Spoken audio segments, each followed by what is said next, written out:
The man was sawing a wooden stake when he accidentally disturbed a swarm of bees. He swung his chainsaw and ran away. Some high school students on a tour saw him and thought he was a chainsaw killer. When the students heard this, they quickly ran to escape. The boy and the man were running on the same path. One was avoiding being chased, while the other was avoiding the bees. Soon, the boy realized the man was not chasing him. The man also looked at the boy with confusion. But in the next moment, the boy was pierced by a tree branch. This strange death happened without him ever knowing that the man was only trying to avoid the bees. In the end, the man, covered in bee stings, went home. He told his friend what had just happened. He said the students seemed not very smart. Meanwhile, some of the running students arrived at the scene where their friend had died. They thought this was a warning left by the killer. Feeling angry, the students planned to split up and take revenge for their friend. On the other side, the man put all the tree branches into a wood chipper to stop them from hurting anyone again. By chance, the students seeking revenge saw this. Remembering their friend's death, one boy took out a small knife and rushed forward, but he accidentally fell into the wood chipper. The man was scared and tried to pull him out. A nearby girl saw this and thought another student had been killed by the chainsaw killer. When the man pulled the boy out, only half of his body remained. Are you okay?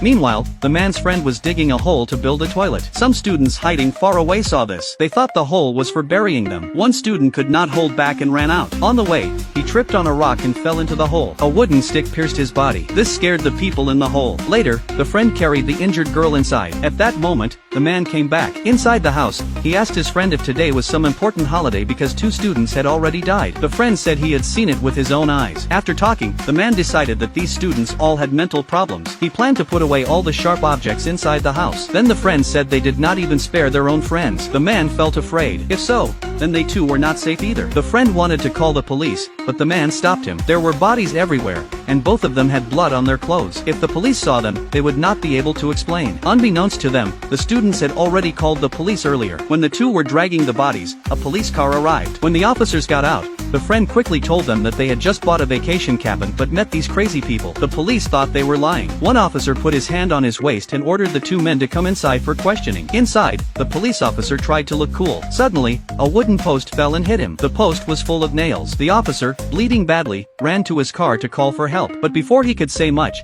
he suddenly died in front of the students. The college students inside the car were shocked. They did not expect the killer to kill a police officer. If it were you, what would you do in this situation?